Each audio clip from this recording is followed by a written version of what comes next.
தொடர்ச்சியாக மீனவர்கள் படுகொலை செய்யப்பட்ட அந்த காலத்தில் சென்னையில் நடந்த ஒரு ஆர்ப்பாட்டத்தில்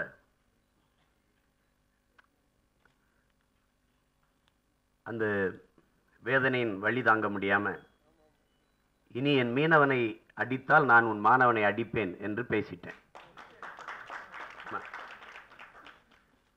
கூடவே என் அன்பு மாமா திருச்சி வேலுசாமி இருந்தாங்க. அதில் அந்த ஆர்ப்பாட்டத்தில் அலுவலகத்துக்கு வந்து சேர்ந்தேன். ஐயா ஏகலைவன் எடுத்து உங்களை கைது செய்ய வந்துக்கிட்டு இருக்காங்கன்னாரு. அப்போ ஒரு 5 மணியை போல் கைது செஞ்சு சிறைப்படுத்துறதுக்கு புழலுக்கு அழைச்சிட்டு போனாங்க. புழலுக்கு உள்ளே கொண்டு போயிட்டாங்க.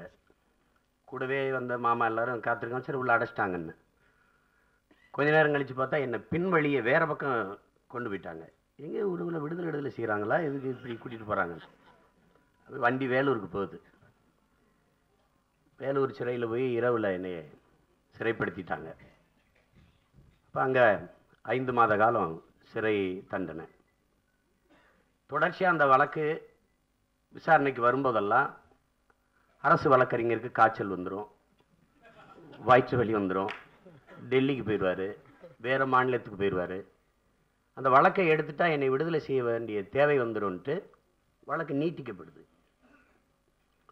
சரி, வேறு வழி இல்லை, தேர்தல் வேறு நெருங்குது. அப்போ எங்கள் மூத்தவர் சந்திரசேகர் அவர்கள்ட்ட சொல்லி வேறு அமர்வுக்கு வழக்கை மாற்றுங்கன்ற. அப்படி மாற்றி வேறு அமர்வுக்கு போகுது. அங்கே நீதியரசர் 2 நீதியரசர்கள் இருக்கிறாங்க. ஒருவருக்கு தமிழ் தெரியாது. அப்போ அவர் இந்த வழக்கு தமிழ் இருக்குது, நீங்கள் ஆங்கிலத்தில் மொழிபெயர்த்து கொண்டு வாங்கங்கிறாங்க. பக்கத்தில் இருந்த ஒரு நீதியரசர், இல்லை நான் உங்களுக்கு எல்லாத்தையும் சொல்கிறேன், இப்போவே எடுப்பேன் வழக்கைன்னு எடுக்கிறாங்க. அரசு தரப்பு வழக்கறிஞர் என் மீது குற்றத்தை வைக்கிறார். உணர்ச்சி வசப்படுற மாதிரி பேசிடுறாரு. கேட்டவங்களுக்கெல்லாம் கோவம் வந்துருச்சு. அவ்வளவு கோவப்படுற மாதிரி பேசிட்டாரு அப்படின்ற குற்றச்சாட்டு. நீதியரசர் கேட்குறாரு, அப்படியா? நேற்று கூட இந்த பிரித்தானியா சேனல் 4 தொலைக்காட்சியில் ஒரு காட்சியை ஒளிபரப்புனாங்க. ஈழத்து பெண் இசைப்பிரியாங்கிற பெண்ணை அவங்க மானபங்கப்படுத்தி கொலை செய்த காட்சியை காட்டினாங்க. பார்த்த எல்லாருக்குமே கோபம் வரும், எனக்கு கூட கோபம் வந்துச்சு. அப்போ அந்த தொலைக்காட்சி மேலே ஏன் நீங்கள் தேசிய பாதுகாப்பு போடல? அப்போ ஏன் போடல? சரி, என்னதான் பேசிட்டாரு சீமான், மீனவனை அடித்தா மாணவனை அடிப்பேன்னு சொல்லிட்டாருன்னு. அடித்தா தானே அடிப்பேங்கிறாரு, அடிக்கலைன்னா அடிக்க மாட்டார்ல. ஏங்க, ஒரு அரசும் கேட்காது, ஒரு தனி மனுஷனும் கேட்கக்கூடாது. என்ன உங்கள் பிரச்சனை? 5 மாதம் உள்ள வச்சுட்டீங்களா? இன்னும் உங்கள் ஆத்திரம் அடங்கலையா? விடுங்க வெளியில். இந்த சட்டம் செல்லாது. என் மேலே போடப்பட்ட தேசிய பாதுகாப்பு சட்டம் செல்லாதவரை விடுங்க வெளியிலன்னு வெளியில் விட்ட நீதியரசர் ஹரி பரந்தாமன் அவர்கள்.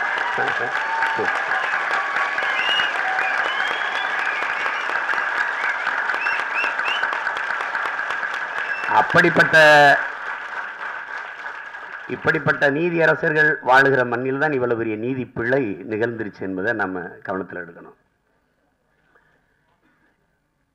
இந்த புத்தகம்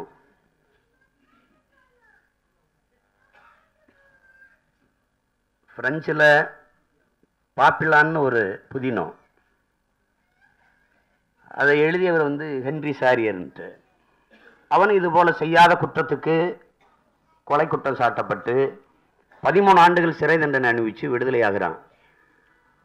அவன் அனுபவிச்ச கொடுமைகளை அவனே எழுதுறான். அது ஆங்கிலத்தில் மொழிபெயர்க்கப்பட்டு மிக புகழ்பெற்ற ஒரு புதினம். அதை தமிழில் மதிப்பிற்குரிய ஐயா ராக்கி ரங்கராஜன் பட்டாம்பூச்சின்னு அதை மொழிபெயர்த்து எழுதினாங்க.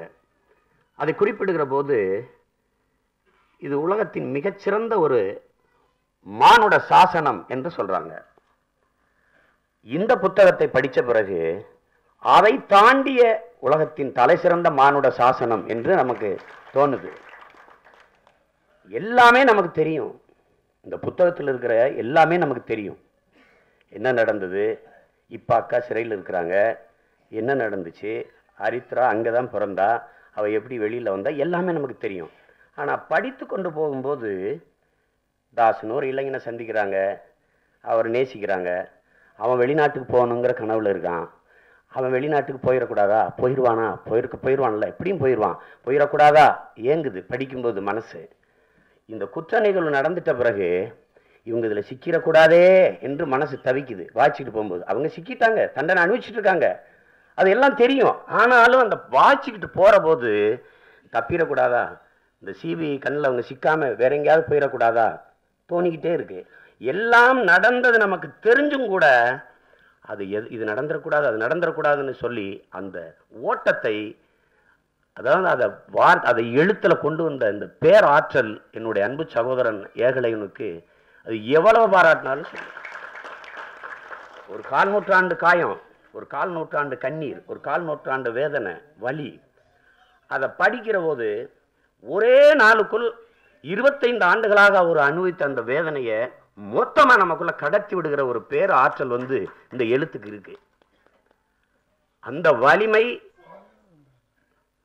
என்னுடைய அன்பு தம்பி ஏகலைவனுக்கு இருக்கு என்பதை நான் அதை பெருமையோடு சொல்றேன். ஏன்னா இப்ப அண்மையில் என்னுடைய தம்பி வெற்றிமாறன் ஒரு படம் எடுத்தான், விசாரணைன்னு. இன்னைக்கு தலை சிறந்த விருதான ஆஸ்கர் விருதுக்கு அது பரிந்துரைக்கப்பட்டு போயிருக்கு.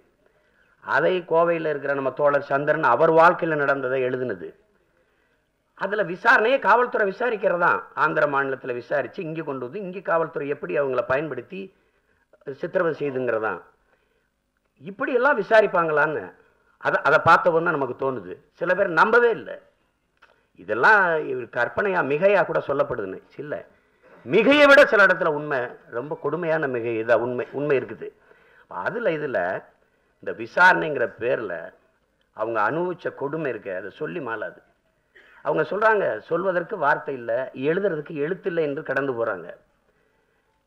ஒரு பெண், அது கர்ப்பிணி, கழிவறைக்கு போறதோட கூட கைவிலங்கோட ஆண் காவலர் நின்றுட்டு இருப்பாருன்னா இதை நீங்க எப்படி கற்பனை செய்வீங்க? இது அவ்வளவு கொடூர மனம், அவ்வளவு கொடூர மனம். சாட்சி எப்படியாவது பிதிக்கி எடுத்துடணும்னு நினைக்கிறாரு, வாக்குமூலம் வாங்கிடணும், ஒப்புதல் வாக்குமூலம் வாங்கணும்னு நினைக்கிறார் விசாரணை அதிகாரி. அப்ப என்னென்னவோ செஞ்சு பார்க்குறாரு. கடைசியா உன்னை நிர்வாணப்படுத்தி வேற வழியே கிடையாது, நான் உங்களுக்கு வேற வெளியில் இருக்கிற என் காவலர்களை வச்சு நான் வன்புணர்வு செய்ய வைக்கிறது தவிர வழி இல்லைன்ட்டு மேலாடையை உருவுறாரு.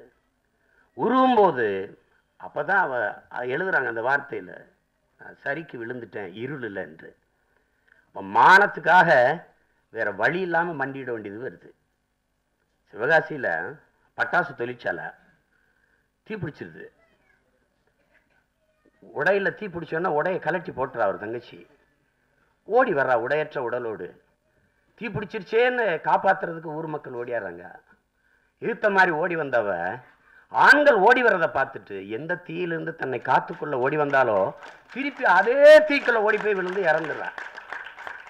அந்த மான மரத்தி வழியில் வந்த ஒருத்தி மானத்துக்கு பயந்து சரி நீங்கள் என்ன சொல்றீங்களோ நான் கேட்குறேன்றான்.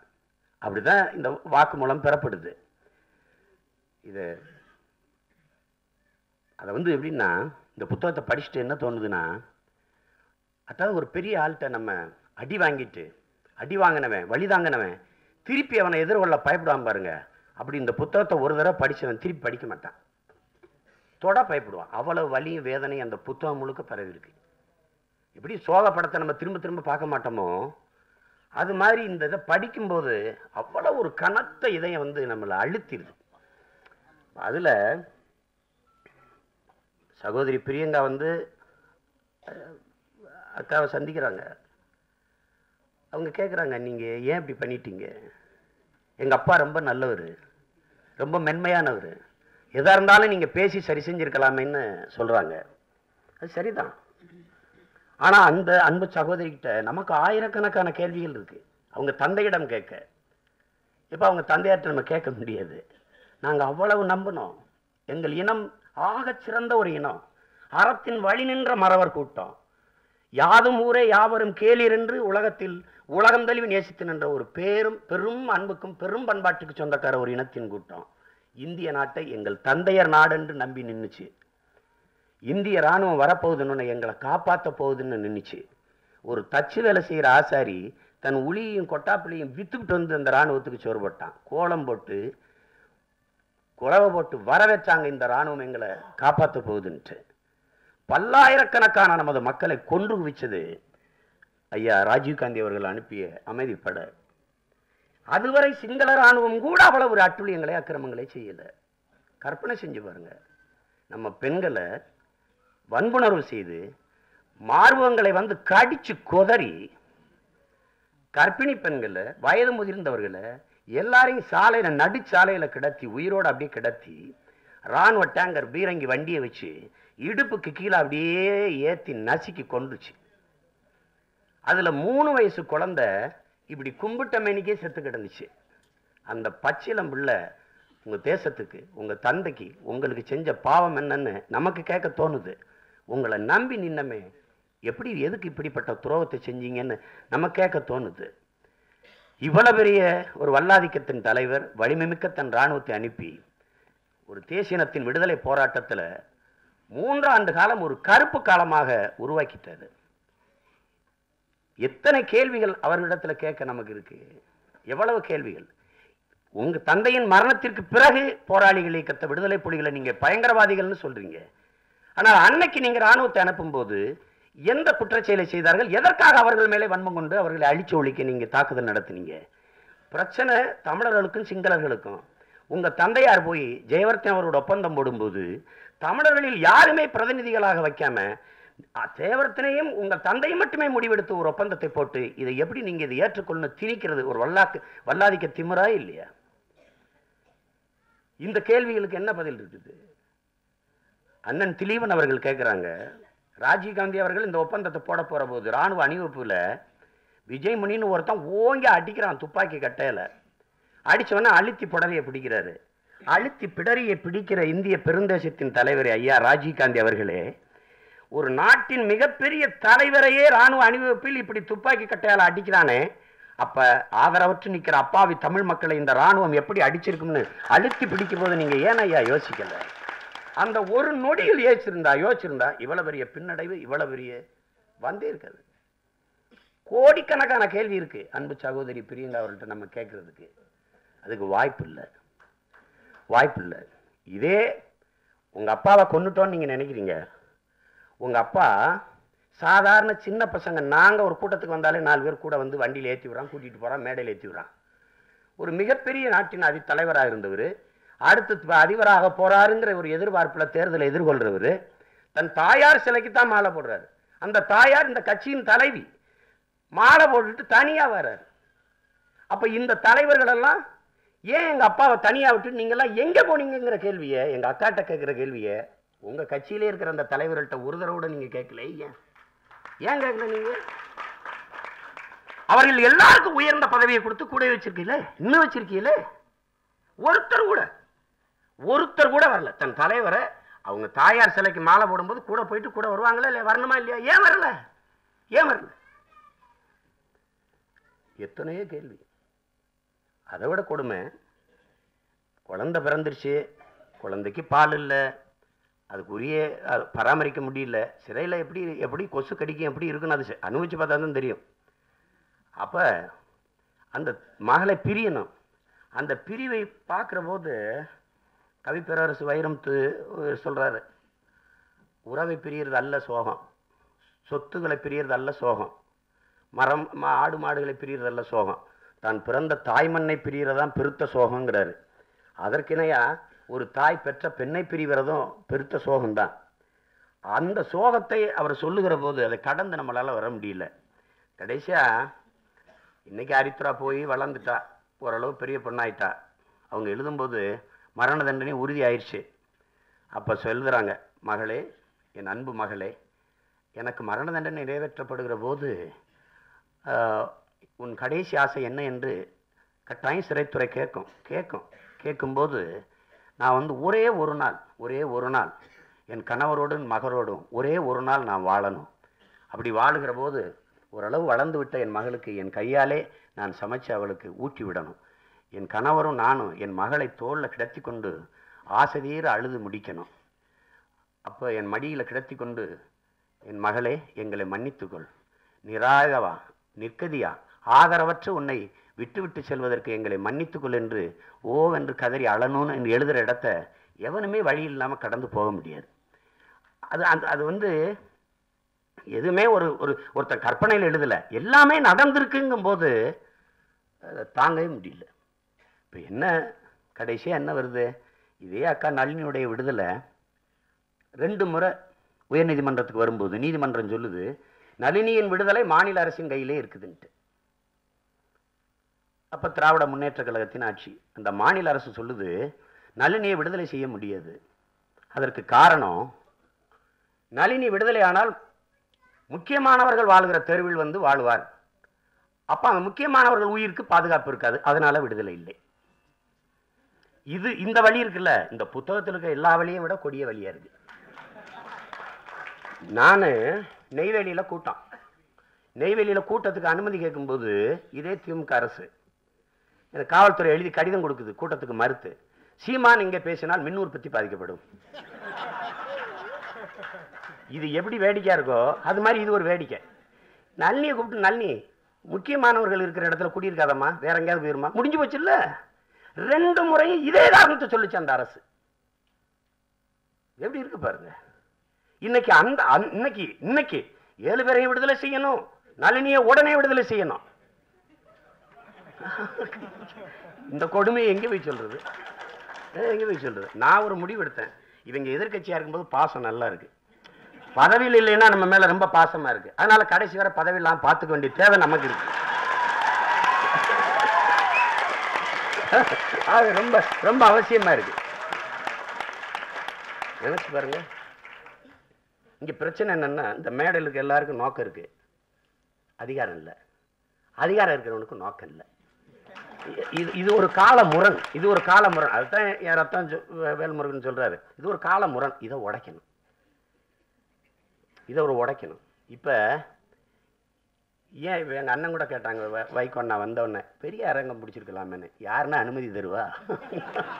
எவனும் தரமாட்டான். உண்மை அதுதான். இப்ப இதுக்கே 1000 பிரச்சனை. இங்க பாருங்க, தலைவர் பிறந்த நாள் மறுநாள் ரத்த தானம் குருதி கொடை கொடுக்க அனுமதி இல்லை. நம்ம ரத்தமே செல்லாதுன்ட்டான். நோட்டு செல்லாது வேற, ரத்தமே நீ வேணாங்கிறான், நீ பேசாதன்றான். நம்ம பேசி ஒன்னும் அவன் கேட்க போறது இல்லை, நமக்கு ஓட்டு போடுறாங்க அது இல்லை. ஆனா இவன் பேசவே விடுறது இல்லை. எப்படிப்பட்ட அடிமைகளா நம்ம இருக்கோம்னு பார்த்துக்கிறோங்க. எப்படிப்பட்ட அடிமைகளா இருக்கோம்னு பாருங்க. இங்க பேசி எல்லாரும் குறிப்பிட்டாங்க, காந்தியை சுட்டுக் கொன்னவர்கள் RSS இயக்கம் தடை செய்யப்படுது. 16 ஆண்டுகள் 16 மாதங்கள் கூட அந்த தடையை நீட்டிக்க முடியல, நீக்கிட்டார். ஆனா 4 நூற்றாண்டு காலமா அந்த தடை, அது ஒன்னையே சொல்லி சொல்லி சொல்லி சொல்லி எந்த எழுச்சியும் இந்த நிலத்துக்குள்ள வரவிடாம பார்த்துக்கிறாங்க. முடிக்கும் போது அக்கா என்ன சொல்றாங்க, இனி எஞ்சிய காலங்கள் இப்படியே இந்த இருட்டிலே கழிய போகுதா, இல்லை ஒரு நாள் விடிய போகுதா? இது காலத்தின் கையிலும் ஆட்சியாளர்கள் கையிலும் தான் இருக்குங்கிறாங்க. இங்க இருக்கிற ஆட்சியாளர்களை நமக்கு தெரியும் எப்படி செய்வாங்கன்ட்டு. அப்ப இருக்கிற ஒரே வழிதான் இருக்குது, நோக்கம் இருக்கிறவன் கையில் ஒரு நாள் அதிகாரம் பிறக்கும், அன்னைக்கு சிறை கதவு திறக்கும். இதை விட்டா வேற வழி இல்லை. அதை நோக்கிய பயணம் நமக்கு அவசியப்படுது. நான் அக்காவை பல தடவை சந்திச்சு பேசிட்டு வருவேன். அப்போ திருமணமானதில் கையில் கூட்டிகிட்டு போகிறேன். கையில் முறையாக பார்க்கும்போது காலில் விழுந்து வாழ்த்து வாங்குது, அழுகுது. 2 பேரும் கட்டி பிடிச்சி அழுகுறாங்க. எங்கள் அக்கா அந்த இதுலேயும் அவளுக்கு ஒரு புடவை வாங்கி வச்சுருக்கு. அந்த புடவை கொடுத்துட்டு டக்குன்னு ஒரு 1000 ரூபாய் கையில் 1000 ரூபா வச்சுருந்து கொடுக்குது. கையில் வந்து தயங்குது, வேணாக்கான்னு. இல்லை வாங்கிக்கப்பா அப்படின்னு. சொல்லுப்பா, நீ சொன்னால் தான் வாங்கணும்னு என்கிட்ட சொன்னி, சரி வாங்கிக்க அப்படின்னு. வண்டியில் வந்து உட்காந்து பிரிச்சா தான் அது 3000 இருக்குது. அந்த 1000த்துக்குள்ள வீடு வர வரைக்கும் கையில் வந்து அழுதுகிட்டே வருது. இவ்வளோ கஷ்டத்துலேயும் அக்கா நான் வெறும் 1000ன்னு நினச்சேன், 3000த்தை கொடுத்துட்டாங்களோ. அந்த மாதிரி ஒரு மனசுள்ள மனுஷி எங்கள் அக்கா. அதை வந்து விடுதலை செய்யணுங்கிறது நளினி மட்டும் இல்லை, 7 பேர் விடுதலையும். ஏன் நம்ம சொல்றோம்னா, இந்த விடுதலையே சாத்தியப்படுத்த முடியாத தமிழன் இனத்தின் விடுதலை எப்படி சாத்தியப்படுத்துவாங்கிற கேள்வியை நம்ம எழுப்பி பார்க்கணும். ஒரு அற்ப சிறை கதவையே உடைக்க முடியல நம்மளால, அப்புறம் எப்படி நம்ம இனத்தின் விடுதலையை வென்றெடுக்க போறோங்கிற கேள்வியை நம்ம எழுப்பிக்கணும். புத்தகம் வந்து நான் மறுபடியும் பதிகிறேன், இது உலகத்தில் தலை சிறந்த ஒரு மானுட சாசனம். கட்டாயம் எல்லாரும் வாங்கி படிங்க. நான் சொன்னதுனால ரொம்ப சோகமாக இருக்குமென்னு நினைக்காதீங்க, படிங்க. இது வந்து நளினிக்கு ஏற்பட்டது, 7 பிள்ளைகள் நம்ம பிள்ளைகளுக்கு ஏற்பட்ட அவமானமோ அப்படின்னு நினைக்கக்கூடாது. ஒட்டுமொத்த தமிழ் தேசியனத்திற்கான அவமானமாக, அது ஒரு என்ன சொல்கிறது, துன்புறுத்தலாக, வலியாக, வேதனையாக தான் நீங்கள் இந்த உணரணும். அப்போ இந்த காயத்தை தாங்கி நிற்கிற அந்த மனுஷிக்கு, அவள் உறுதிக்கு நம்ம வந்து வாழ்த்து சொல்லணும். அவங்க விடுதலைக்கு போராட வேண்டியது ஒவ்வொருவருடைய கடமை என்று உணர்ந்து நிற்கணும்னு அன்போடு வேண்டுகிறேன். உங்கள் அனைவருக்கும் நன்றி, வணக்கம்.